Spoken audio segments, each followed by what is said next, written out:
Welcome to episode 206 of the Collector's Quest podcast. This is So You Want to Collect Halloween number 5, current generation horror games.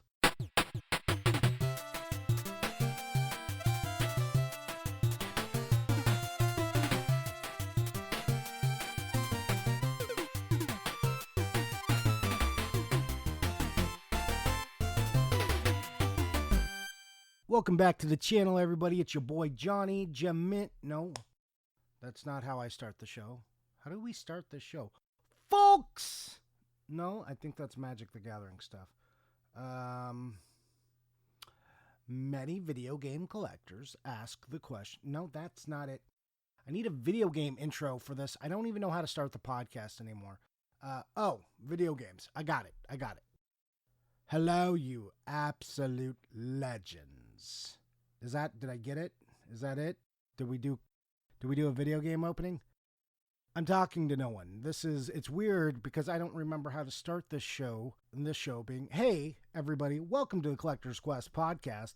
I'm Johnny, your host, here with no one. No one is here. Stefan is not here. Tyler is not here. Stefan is away, and Tyler is recovering from COVID, and I am alone, and a Halloween episode must be posted. So I'm doing it by myself. I'll do it live. I'll do it by myself. That's fine. We'll see how this goes. You know what? I can promise it's going to be the shortest episode we've had in a long time. Anyways, I can't do like 10 minutes of banter with someone about something that doesn't matter. Hey, I was in Portland. I got to see a few of you, and that was awesome. Tyler and I will talk more about Portland when we're together because it was a collective experience. So I saw a bunch of people, though. It was a good time. Anyone who got to see me, hey, thank you for coming up. Anybody who I didn't get to see who was there, I don't know why you were shy. Anyways, good time was had by all, except Tyler, who got COVID. Let's get into our main topic, though. The main topic today is, hey, some modern horror games. I've been thinking about the future, how games are going to go. So I know on this show we talk a lot about the past. Hey, what have games done? What retro games are expensive? How did they get that way? But how do we map out where they're going to be? Is there a way to look at this? For Halloween games, I know I can be all over the map. We can be talking about Commodore 64, Atari ST. We can be talking about Xbox One and PS5. We run the gamut from Atari to the ZX Spectrum. That's just how I do it with the Halloween stuff. I take off the guardrails, but I think it's time to maybe try to look forward and think, if I'm looking at modern stuff, on like the PS4, PS5, Switch, Xbox, which games are going to be like the next Rule of Rose?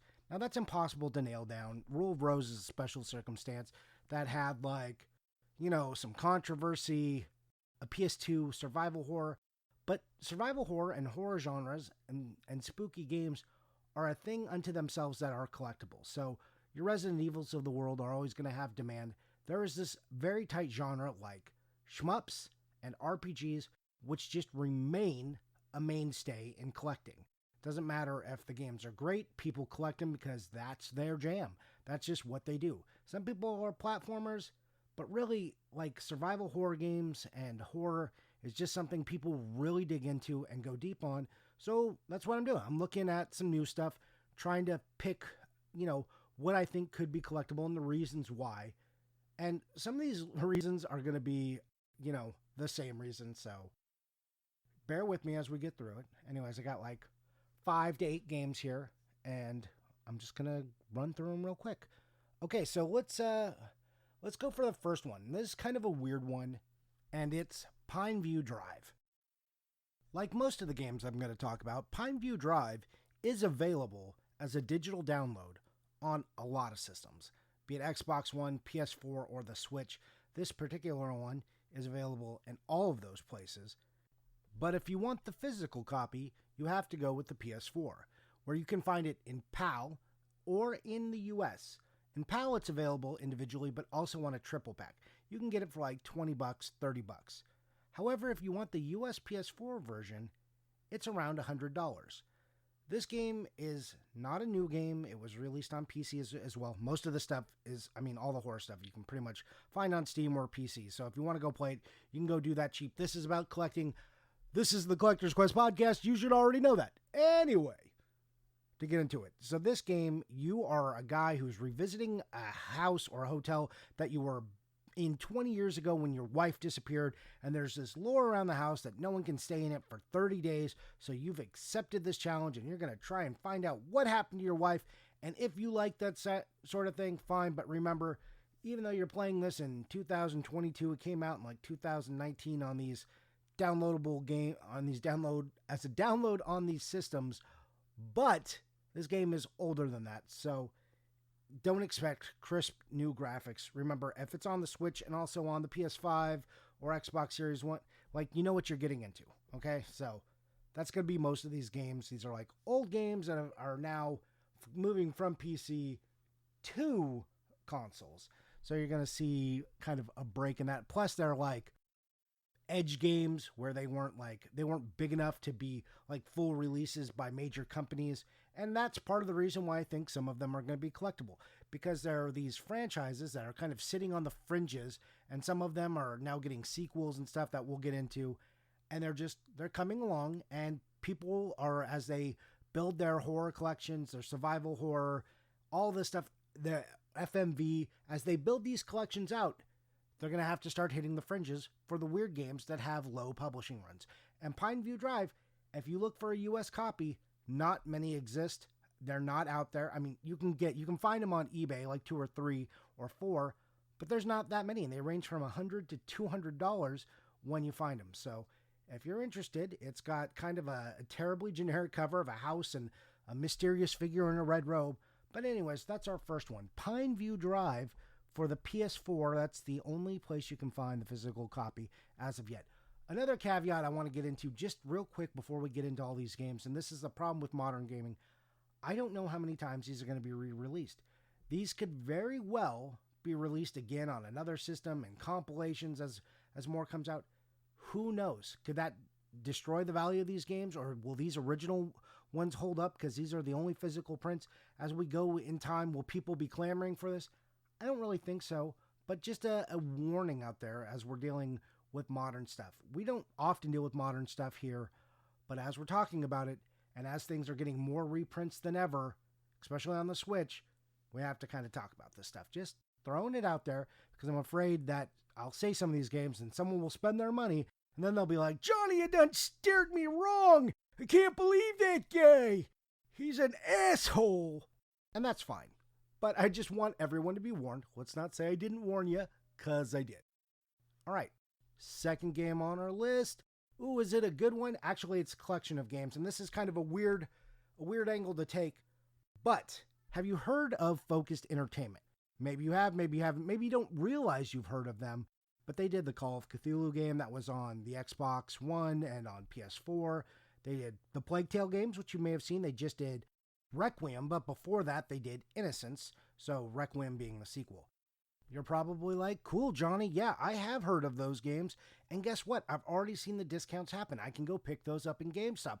Why are we talking about them? Do you just think they're going to be collectible later? Yes, but. Yeah, here's my yes, but. If you bought specifically from the Focused Entertainment store for Call of Cthulhu, Plague Tale, Innocence, or Requiem, you can get an exclusive cover that only comes from them. I've checked on eBay. I have not seen these covers there yet.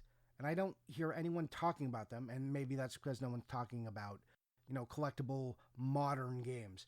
I don't know if that's the case or not. But these covers, if they are exclusive to this store, and people start to get into these, if these ever take off and are things people want, the most desirable, weirdest, lowest print copies are going to be these ones. There's not like a print run listed on any of these ones, not for these specific 3 titles.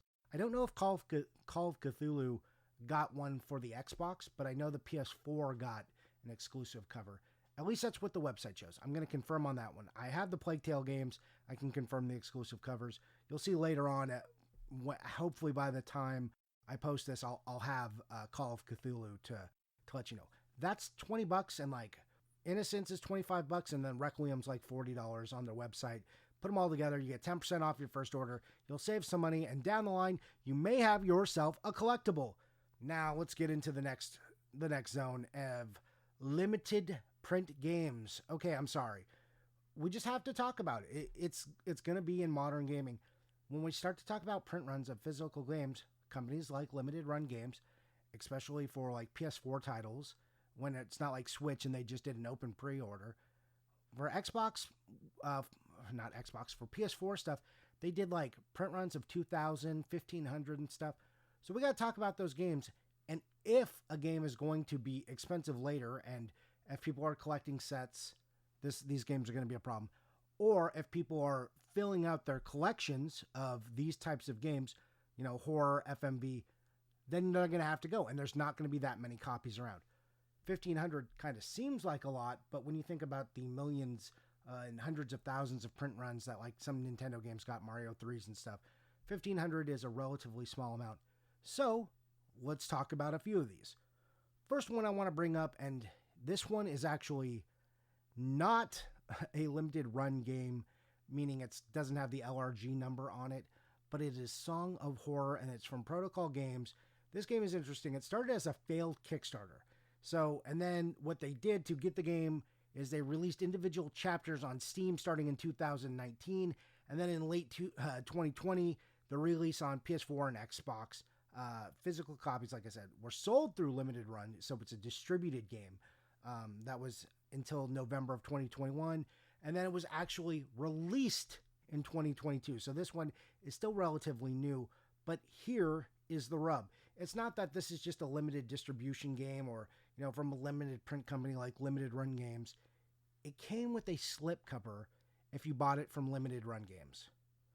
Now, if you look on the Amazon release, because this is one of Limited Run's first, hey, we're also selling on Amazon games. If you look at their page, it says, slipcover comes with the game.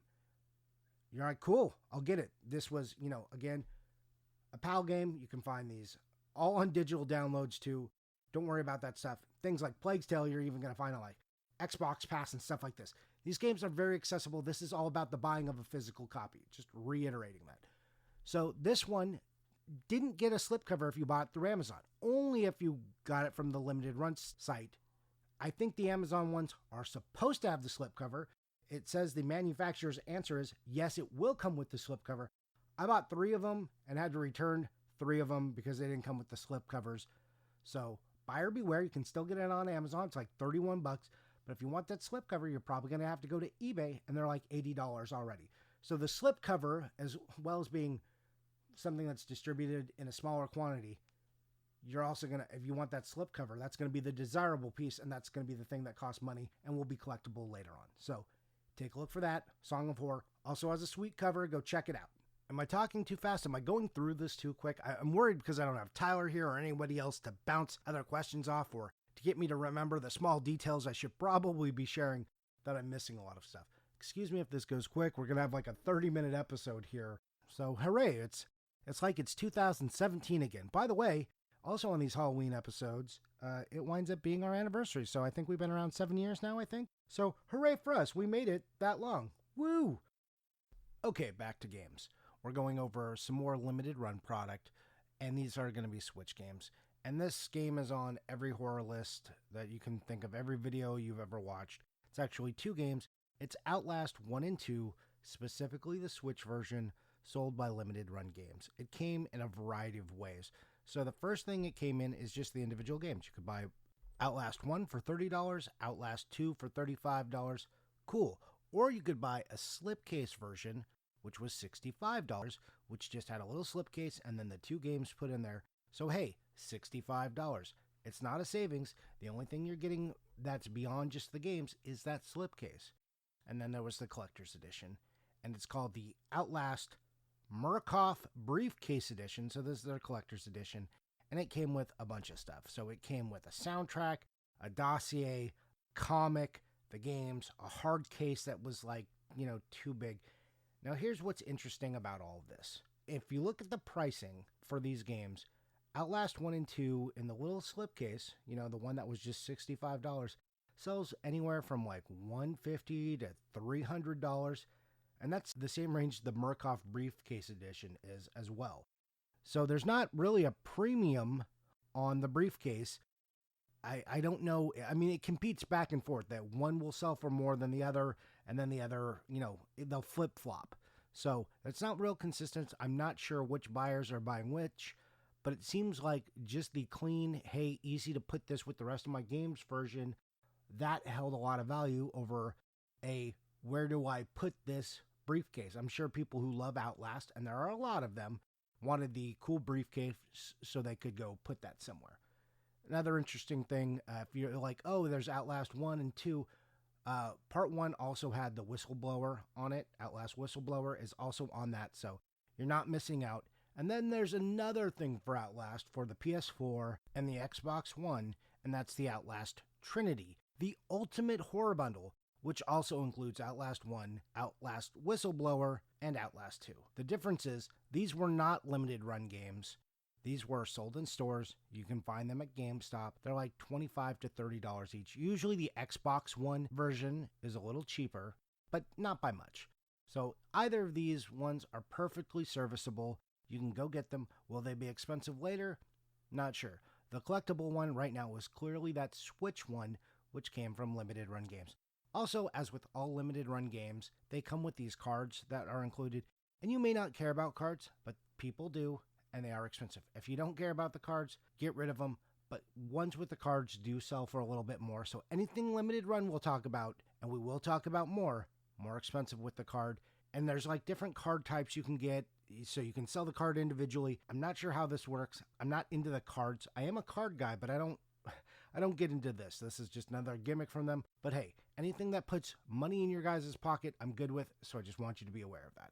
Sticking with the Switch and limited run games, and games that also came out on the PC that you can play just about anywhere, but if you want to pay a premium, here's the place to do it. Hey, it's Layers of Fear Legacy.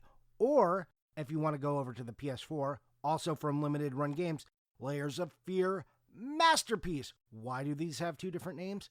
I don't know. Maybe I missed a small detail and someone can tell me, but let's get into what these games are and why they're expensive. Maybe they weren't released at the same time. Anyways, a few more facts about this. So, like I was saying before, these were originally on the Xbox. You could download these it's on PlayStation from the PlayStation Store without a physical release, but it was just Layers of Fear.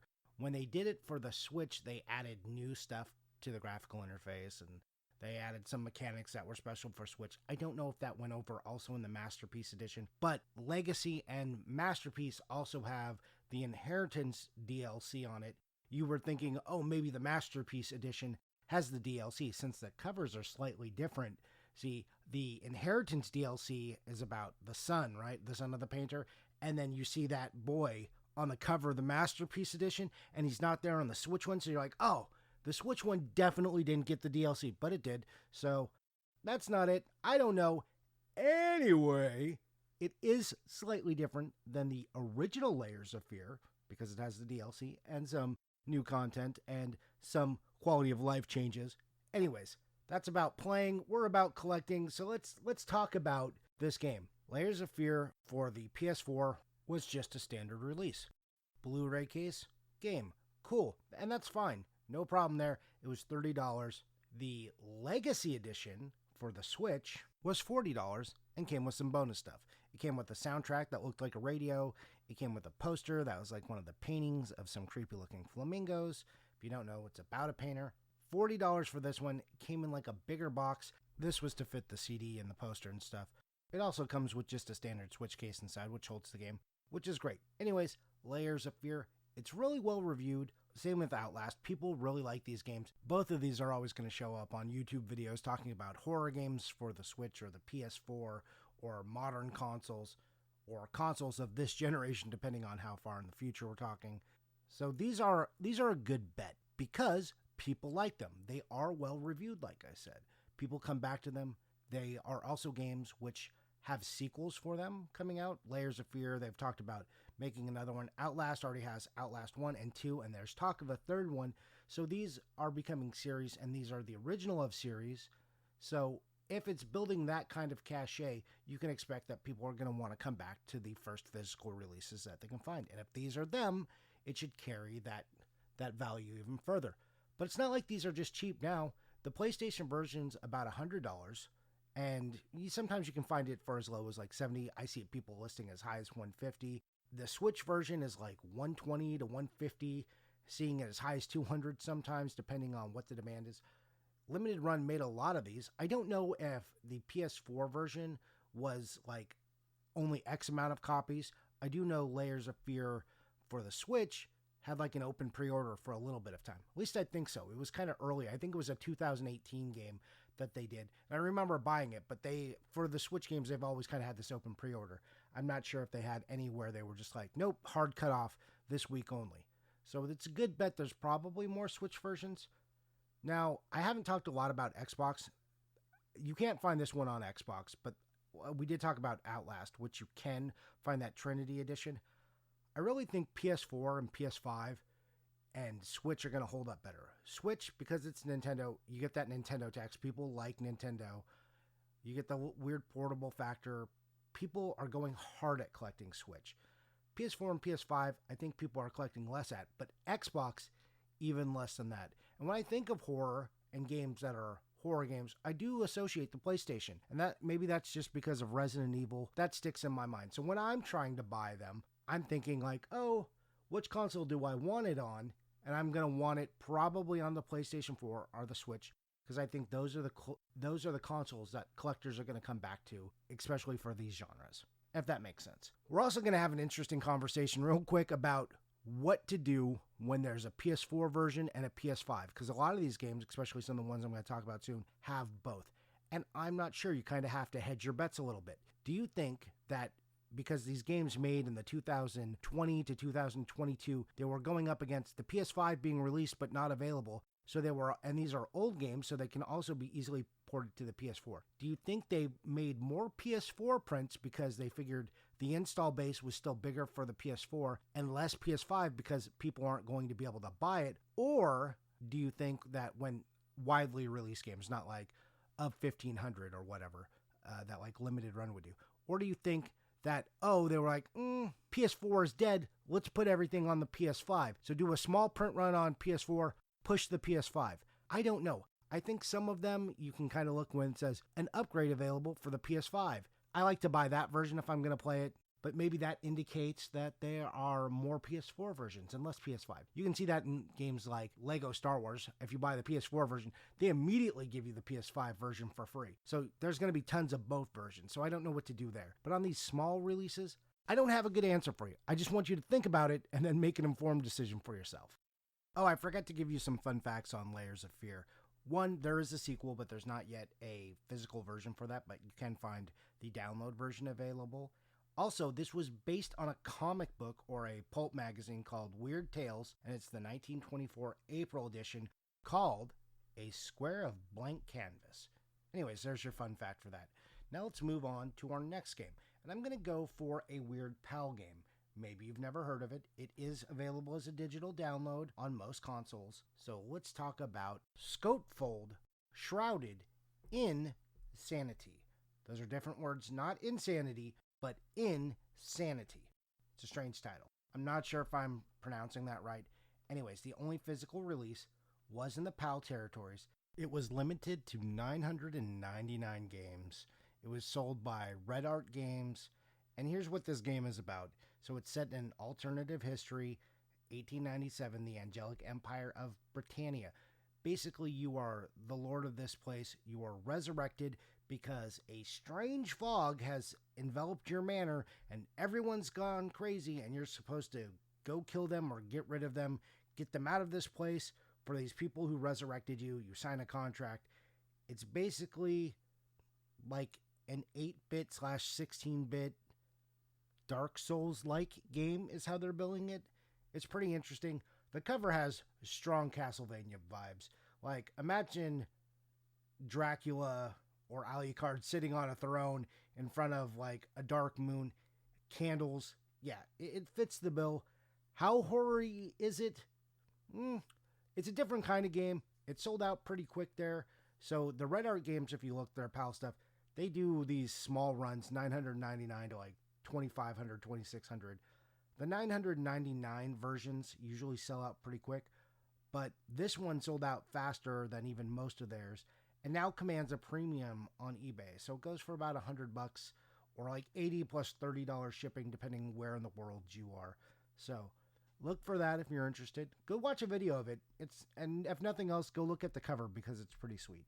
So an interesting looking game. Also, because it's a Souls-like, people complain about it being hard. If you don't want to play something that's hard, then don't play this game. And maybe avoid anything that bills itself as Souls-like. I can't tell you how triggered I get when someone's like, it's hard, about most things. Especially if you know in advance it's going to be hard. It's hard. It's so hard. Why did it have to be so hard? You were warned. It said it's a Souls game. They made their money by being hard. So don't be like, it's so hard for me. I don't know how to play video games. I just want FMV cutscenes all the time. And if that's what you like, that's fine. I'm in that camp. I don't want a hard game. I'll try it out. I'll play a hard game. But I'm not over here complaining that it's hard. And you're like, man, that game was hard, but cool. I wanted that because they told me it was hard. I am 100% not shocked or surprised by this because I was warned in advance. Okay, moving away from that, I want to get into FMV horror games that are out now, specifically from one company, Wales Interactive. These people are doing FMV, all kinds of stuff, but they have released a lot of horror ones. But hey, you want a dating sim? That's there. You want a crime thriller? That's there as well. They have a lot of games. Check out their library. They do more than just FMV, but they did a bunch of these ones specifically, and they've partnered with Limited Run. I don't know if they specifically partnered with them, but a lot of their games got releases through Limited Run. Also, small quantities for the PS4. These aren't Switch games, though again, we're in the category of games that you can definitely download or play on the PC, play on Steam, play on Xbox, PS5 through the store. You can do all of that, but again, the physical versions, if you want them, these are specifically PS4 games. I'm going to start with one called Nightbook. Yes, it's FMV, but it's well beyond the days of Night Trap. So we've moved into a new generation of FMV games. They're not always perfect and they're not always great, but these ones look pretty interesting.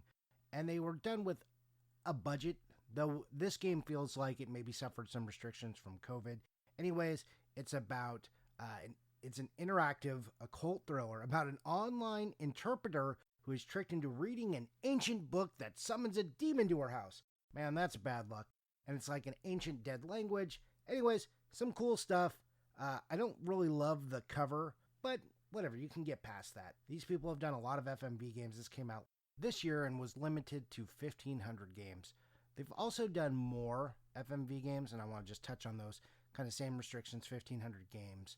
I Saw Black Clouds, The Infectious Madness of Dr. Decker, and Simulacra. Each of these are full FMV games that kind of come from different angles. This game, Nightbook, that we first started talking about, it's like $60. Most of these aren't too expensive right now. You can get them.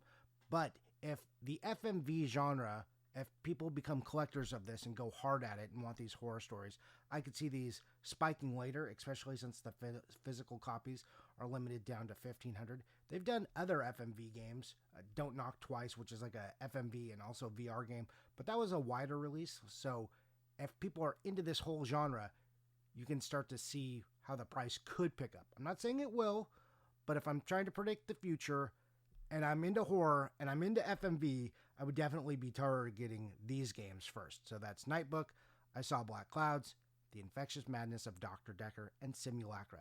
The Infectious Madness of Dr. Decker is kind of an interesting one. You take the role of a psychiatrist who is taking over patients from another psychiatrist who was killed or disappeared, and it's Lovecraftian. It's got a great cover. That one does. Nightbook, bad cover. This one, good cover. Simulacra has like a weird take that you are investigating through a phone of a girl who's gone missing, trying to uncover what happened through the details in her phone in her life, and it deals with some occult stuff. I Saw Black Clouds is more psychological, but these are all limited run games, FMV. Get the cards, horror or supernatural in some way. If you like that kind of stuff, I would target it now while it's not too expensive. Madness of the Infectious Madness of Dr. Decker is the only one that's getting a little expensive, and that one's about $90 now. Some of them are just like, Dragon's Lair, where it's just A or B or C. You just make those choices. Some of them, like the Infectious Madness of Dr. Decker, you were trying to type out your answers to cultivate the FMV. So that one's kind of a weird one. Anyways, go check those out. And now I want to get to our very last game. And this one is kind of a left turn. Horror, I think, can be a lot of things for people, or Halloween or spooky. And, I talk about games like Casper and Scooby-Doo and Maniac Mansion. Stuff that's not hardcore, all psychological thrillers, not all Resident Evils, not all Evil Withins.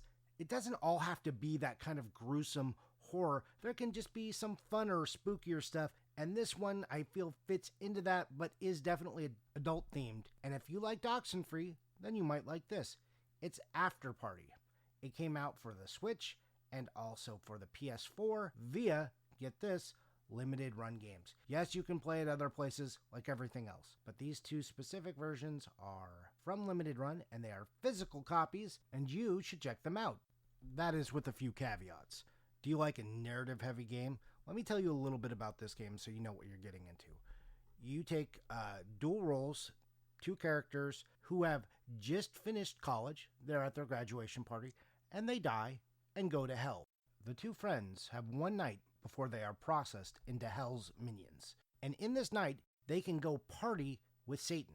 And Satan, every night, has this big rager, and if someone can outdrink him and outparty him, he will release them back to their lives. So they are on a quest to do this. And drinking is part of the mechanics, and what you drink affects how people interact with you. So this is your quest. Again, it's narrative based. There's a few little skill games, but not too much. Check out a video of this game. It's pretty odd, but it's got a nice aesthetic. I like it a lot.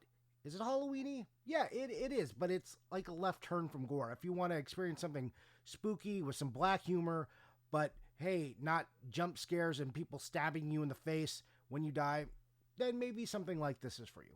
Anyways, it's not too expensive right now. You can get it for like 40 or 50 bucks. It comes with a poster. And don't forget that collector's card if you're buying from eBay. It's a fun little game. I don't know if the PS4 was a limited release where, you only get this batch and then the second batch. I know the Switch was an open pre-order for a few days. I don't know what happened here with this game as far as the PS4 version, because a lot of times the PS4 versions just have like a batch number, but I couldn't find that information. So if you know, let me know and I'll pass that along. So I think that's going to do it for our modern games that might be collectible. Again, I tried to pick a range of, hey, I think these games are interesting, or they have something about them that I think could lead people to collect them. Yes, unfortunately, a lot of that meant limited run stuff because, hey, limited prints, less available becomes collectible, supply, demand, all that. Anyways, I'm going to move us on, by us, I mean me, to the second part of the show where I answer a collector's question and then maybe tell you one or two things I bought and then say bye. I do that whole thing and the show ends. Yeah, I'm going to do that. All right, let's get there. Okay, here's our collector's question from Ask the Podcast. Daddy Mulk asks, what's your Garfield and Friends opening theme of choice? Are you team Friends Are There or team Ready to Party? And hey, Daddy Mulk, I hope you brought lots of spaghetti because I'm ready to party. Absolutely 100%. Yes, I know that's the second steampunk, but they changed it for a reason. I think that first one was fine, but it felt more sitcom-y. This one feels more, cartoon. But did you know there's also a third one that they did in season 7 for this? And it was real bad. And they're just talking about how cool Garfield is for like 5 seconds. It's only, I think, in the 1994 episodes in season 7, and only a few of them. I don't know why they have this weird one there. Go find a video online. You can find a remaster where they go through all of them. So anyways, Ready to Party is where I'm at. I'm going to limit it to just that one question because I want Tyler or Stefan here to answer, collector-focused questions. And I know that one was for me. So there you go, Daddy Mulk. Go watch some Garfield and Friends, or at least some of the holiday specials. Garfield's Halloween special would be a good choice right now. Just saying. He's also got Thanksgiving and Christmas coming up. You could have a whole slew of Garfield ones. I watch them every year. Anyways, on to the next part of the show. Hey, Johnny, what are you playing and what are you buying? Hey, I'm playing The Quarry still. Go figure. What am I buying? I'm buying a bunch of the stuff we just talked about because I'm not a hypocrite. Plus, I looked into it and I was like, yeah, I do find this interesting. So I'm thinking about myself, what I'm going to buy. So I went out and bought some of these games. What have I currently bought? Like what's 100% already purchased? Scoutfold, whatever, because I thought that was cool. I also bought Nightbook because I want to play an FMV game. And I got a few others in my cart there. I think I'm going to wind up with some of the other FMV games. And I'm definitely going to wind up with After Party. So yeah, there you go. That's what I bought. I also bought, before all that, before I started researching for this, did I tell you guys about Elder Scrolls Travels Shadowkey for the N-Gage? Yeah, I bought that. Why? Because I'm a dummy, and I'm like, that's a unique game, and it's only on one console. I better pick that up. And then, for the Nintendo PAL, I bought New Ghostbusters 2, which is, I guess, a very good game. People have given me very positive reviews. It is a different game than our Ghostbusters 2. We talked about it last episode a little bit. Go check out videos of that. It looks fun. And I think that's it. I think I did it. We came in at like 30-something minutes. Hooray! For a short episode. Blast from the past. Felt kind of uncomfortable doing this by myself. Hope you guys don't mind. Hope you still learned something, took something away from this, and enjoyed. Have a happy Halloween, everybody. I can't wait to talk to you. Oh, here's the show portion of the show where I say, hey, if you like what you heard, then please rate us with 5 stars on iTunes or wherever you listen to podcasts. And if you really like us and you want to hang out with us, you can join our Discord. You can do that by joining our Patreon, patreon.com/collectorsquest, where you can join for as little as $2 or as much as $6. But $4 is what, everybody? $4 is the sweet spot where you get bonus content, which we do. We try to do like once a month where we do Collector's Quest After Dark, where Tyler and I literally talk about whatever. It's an interesting ride, and it's just hanging out. So if you want to hang out with us in that way, that's your tier. $6 is just like, hey, we really like you, and I have more money to throw at you for some reason. You do get a free invite for a friend at the $2 tier. So basically, you give them access to the Discord through your account. So that is the one bonus that comes with that. Anyways, thank you so much for listening to us. Thank you for being here for 7 years, some of you, and paying attention. And I know some of you were here before that list, like reading my blogs, which is ridiculous. I mean, they weren't terrible, but I mean, come on, you've been around that long listening to me and my dumb thoughts. I appreciate it so much. I know we don't get to say a lot. Thank you to all the Patreons who have supported us. We got to do some fun stuff at Portland because of it, and it was great to see you guys. And just, hey, everyone who, not even the people who just support us on Patreon, if you're listening and you're here now, thanks so much for that. It means a lot. I'm here because I love this. This is not me making money. This is not my next career. I have my career. I'm just out here doing this because I want to talk to other people who love games too and get weird and nerdy about it. And so many great people on our Discord get nerdier than me. So if you want to talk to people like me and who know more than me and have like all this niche information, then our Discord is the place for you. Just the best people in collecting are all there. So thanks so much again. That's it for the episode. Bye! And see, I got to do all that because if Tyler was here, he would definitely have cut all that. He would have been like Johnny Ramble on too much chilling. But you're not here right now, Tyler, so you didn't get to edit it, and I get to do what I want. Yeah, showed him. Bye!